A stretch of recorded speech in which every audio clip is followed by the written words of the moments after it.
So hello everyone, welcome to my another blog. I hope কি তোমরা সবাই ভালো আছো এবং অবশ্যই ভালো থেকো। তো রিকাপে তো তোমরা দেখেই নিয়েছো আজকের ভিডিওটা কেমন হতে চলেছে। হ্যাঁ, আমি যাচ্ছি শিলিগুড়িতে বেড়াতে, ওখানে আমার মামার বাড়ি। আর বছরের একটা নির্দিষ্ট সময় আমি শিলিগুড়িতে বেড়াতে যাই। আমার সাথে সাথে আরো যে প্যাসেঞ্জার আছে তাদের গায়ে শীতের পোশাক দেখে ভেবো না যে শীত অলরেডি পড়ে গেছে। না না, এটা এখনের ভিডিও না, এটা হচ্ছে গত বছর ডিসেম্বর মাসের ভিডিও। আর ভিডিওটাতে ভয়েস ওভার দেওয়ার জন্য এতদিন ওয়েট করছিলাম, তার কারণ হচ্ছে আমি যেহেতু একা ট্রাভেল করছি আর কি বলবো কি না বলবো, যেহেতু তখন আমি প্রথম ক্যামেরা ধরা শুরু করেছিলাম আমার ফ্রন্টে, আই মিন আমার ফেসে। তো তার জন্যই আমার এতদিন দেরি হলো। আর হ্যাঁ, মাঝখানটায় নানা রকম কাজের জন্য আমি সময় পাইনি, আর এর সঠিক সময়ের জন্য আমি অপেক্ষা করছিলাম যে ভিডিওটা কখন ছাড়লে ভালো হয়। আর হ্যাঁ, 15 দিন আগে যেহেতু আমি টিকিট কেটেছিলাম, হ্যাঁ অবশ্য স্লিপারেই কেটেছিলাম, সেই টিকিটটা কিন্তু আমার পুরোপুরিভাবে কনফার্ম হয়নি। আর এসিতে আমি সিট পেয়েছিলাম, আপার লোয়ার বা মিডিল আমি সিটটা পাইনি। আর এসি সিট বলতে যারা বোঝো না তাদেরকে বলে দিচ্ছি, জানলার পাশে দুজন অতি কষ্টে একে অপরের গায়ের উপর পা রেখে যাতায়াত করে। ট্রেনে উঠেই দেখি যে যার জায়গায় যেতে ব্যস্ত, যেহেতু রাত যথেষ্ট হয়ে গেছিল। আর তোমরা দেখতেই পাচ্ছ 11:42 হয়ে গেছে, ট্রেনটা ছাড়ার কথা ছিল 11:40-এ, 2 মিনিট বিলম্ব হয়েছে। আমার মনে হচ্ছে ভারতীয় রেল সেবাতে 2 মিনিটটা খুব একটা বড় ব্যাপার নয়। দুঃখের বিষয়, ট্রেনের মধ্যে তেমন কোনো রকম কোনো কিছু দেখাতে পারেনি, তার কারণ হচ্ছে আমি যে পাশটা বসেছিলাম যথেষ্ট অন্ধকার ছিল। রাতের খাবার খেয়ে তাড়াতাড়ি ঘুমিয়ে পড়লাম, আর সকালবেলা ঘুম ভাঙতেই দেখি বাইরের খুব সুন্দর দৃশ্য। গ্রামের দৃশ্য সবসময় মন মুগ্ধ করে, এটা আমরা সকলেই জানি। আর হ্যাঁ, আমি যে এই যে বড় বড় ভাষণ দিচ্ছি, আমি কিন্তু একজন গ্রামেরই ছেলে। মাঝখানে আরো বেশ কিছু কথা বলে রাখি, আমি যেহেতু শিলিগুড়ি যাচ্ছি, আর শিলিগুড়িতে গেছি যেহেতু অনেক ভিডিও আসবে আর অনেক ভিডিও তোমরা দেখতে পাবে। মাঝখানে আরেকটু ছোট্ট একটা হিন্ট দিয়ে রাখি, আমি নেপালেও গেছিলাম, অবশ্যই নেপালেরও ব্লগ তোমরা আগামীতে দেখতে পারবে। শুধুমাত্র নেপালের ভিডিও নয়, আমার মামার ভাই চাকরির পাশাপাশি যে চাষবাস করে, শুধু চাষবাস নয় আরো অনেক ভিডিও আছে যেগুলো আমি তোমাদের সাথে শেয়ার করবো, তোমাদেরকে দেখাবো। তার বিনিময়ে আমি চাই তোমাদের কাছ থেকে শুধুমাত্র একটু সাপোর্ট।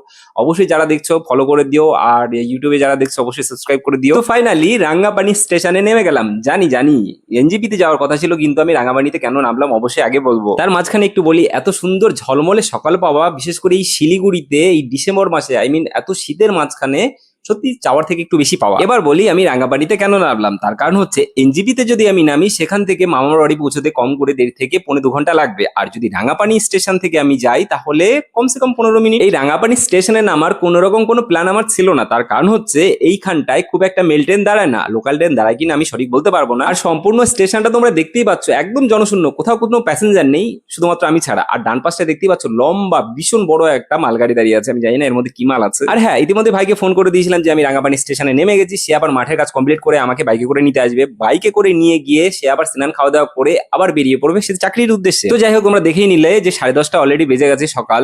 আর এখানটায় খুব একটা মানুষজন যেহেতু নেই, আর ভিডিও করলে যে খুব একটা প্রবলেম হবে কিনা সে ব্যাপারও আমার কোনো ধারণা নেই, তার জন্য ভিডিও অফ করে আমি এখানে স্টাফদেরকে বললাম যে এখানটায় আমি কতক্ষণ বসতে পারি বা ভিডিও করতে পারি কিনা। যেহেতু স্টেশনে খুব একটা প্যাসেঞ্জার নামে না, তার জন্য আমার জিজ্ঞেস করাটা বাঞ্ছনীয় ছিল। আর এখানে স্টাফটা ভদ্রতার সাথে খুব সুন্দরভাবে আমাকে বললেন যে তুমি এখানে যতক্ষণ বসো কোনো আপত্তি নেই, তুমি যতক্ষণ পারো ভিডিও বানাও, কোনো আপত্তি নেই। তার জন্যই ফ্রন্ট ক্যামেরা অন করে আমি বসে পড়লাম ভিডিও বানাতে, যেহেতু ভাইয়ের আসতে বেশ কিছুটা দেরি হবে। বাইরে যথেষ্ট রোদ দেখতে পাচ্ছ, তার সাথে 11টা বাজতে যায়, কিন্তু ঠান্ডা কমার কোন রকম কোনো পরিস্থিতি আমি দেখতে পাচ্ছি না। কি করব ভাবছি, হঠাৎ দেখি ভাই চলে আসলো। বলেছিলাম বাইকে করে নিতে আসবে, আর ওকে যদি তোমরা সামনে থেকে দেখো তো দেখলে বুঝতে পারবে যে মাঠের কাজ কমপ্লিট করে আমাকে নিতে আসলো। আর আমিও কাঁধে ব্যাগ নিয়ে ঝটপট উঠে বললাম ভাইয়ের কাছে যাওয়ার জন্য। আর সত্যি কথা বলতে আমি ভীষণভাবে এক্সাইটেড, তার কারণ হচ্ছে দীর্ঘ একটা বছর এদের সাথে দেখা করার জন্য আমার ওয়েট করতে হয়। তার কারণ নিজের বলতে ওরা ছাড়া আমার তেমন কেউ নেই, আর আমার বাড়ির আশেপাশে আমার তেমন কোনো রকম কোনো আত্মীয় স্বজনও নেই, যা আছে শুধুমাত্র ওরাই আছে। সত্যি বলতে আমি যখন তখন কিন্তু শিলিগুড়িতে যেতে পারি ওদের সাথে দেখা করতে, তার কারণ হচ্ছে আগের মতো আর খুব একটা বাধা নেই যে বাবা মা দাদা তিনজনকে রাজি করাতে হবে। কিন্তু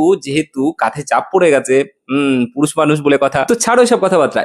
ইনি হচ্ছেন আমার ভাই, আর তোমরা দেখে বুঝতেই পেরে গেছো যে সত্যি সত্যি মাঠের কাজ কমপ্লিট করে আমাকে নিতে এসেছে। ভেবেছিলাম বাইকটা আমি চালিয়ে নিয়ে যাব, কিন্তু হঠাৎ মনে পড়লো আমার তো লাইসেন্স করা নেই, তার জন্য বাধ্য হয়ে ভাইকেই বললাম যে তুই চালিয়ে নিয়ে চল। তো ঝটপট বাইকে উঠে বললাম, তার কারণ হচ্ছে ভাই বাড়ি থেকে স্নান খাওয়া দাওয়া করে আবার অফিসের জন্য বেরোবে। তো শেষ পর্যন্ত সাথে থাকার জন্য অসংখ্য ধন্যবাদ। তোমরা সবাই ভালো থেকো, সুস্থ থেকো, দেখা হচ্ছে পরে কোনো ব্লগে। ওকে, টাটা, বাই বাই।